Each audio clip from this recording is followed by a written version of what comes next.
Israel discriminava os judeus não originais. Existia uma hierarquia não escrita e no topo estavam os Ashkenazi, a quem tinham privilegiado na colonização dirigida por um dos grandes pensadores sionistas e um dos pais fundadores do Israel, o Sr. Arthur Ruppin, que era genetista alemão filonazista e discípulo do genetista nazista Hans Friedrich Karl Gunther. Sim, um judeu filonazista que acreditava que o sangue ariano era superior.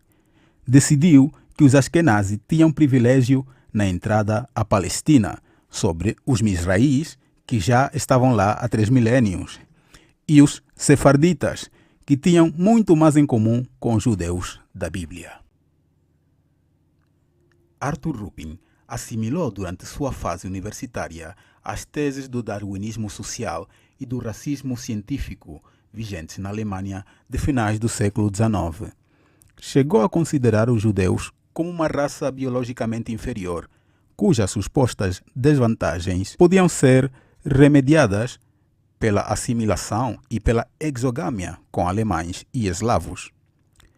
Essa visão lhe rendeu o prêmio Haeckel sobre um trabalho sobre Darwinismus und Sozialwissenschaft. No entanto, no início do século XX, ele migrou para o sionismo, postulando que a regeneração judaica não viria da mistura racial, mas sim da constituição de uma nação independente.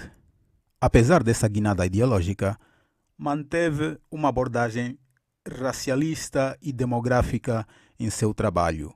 Dirigiu o Escritório de Estatística Judaica, promoveu a compra de terras na Palestina e já em 1911 propôs a transferência de camponeses árabes palestinianos como solução para o deslocamento territorial.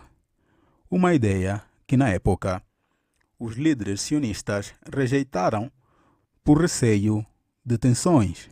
Seu pensamento oscilou entre o determinismo racial inicial e um nacionalismo prático que, em última instância, buscava a separação étnica.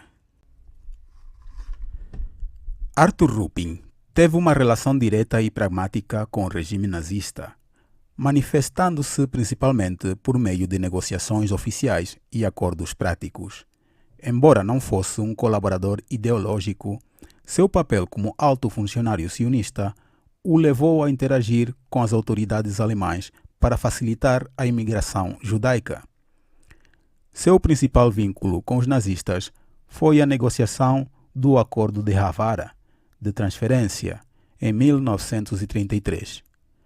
Ruppin viajou a Berlim para negociar diretamente com o ministro das Finanças nazista, conseguindo um acordo que permitia aos judeus alemães imigrar para a Palestina e transferir parte dos seus bens. Apesar das críticas dentro do movimento sionista, esse acordo, no qual Ruppin foi bem recebido, beneficiava tanto os nazistas, que viam uma saída para os judeus, quanto os sionistas, que facilitavam a imigração. Além dessa negociação-chave, Ruppin também manteve encontros com figuras proeminentes do nazismo, como o teórico racial Hans F.K. Gunther, mentor de Heinrich Himmler. Em seus escritos, Ruppin também mostrou influências de pensadores antissemitas, incluindo alguns nazistas, ao defender a pureza racial judaica como a parte da sua visão do sionismo. A relação de Ruppin com os nazistas foi, portanto, complexa e utilitária.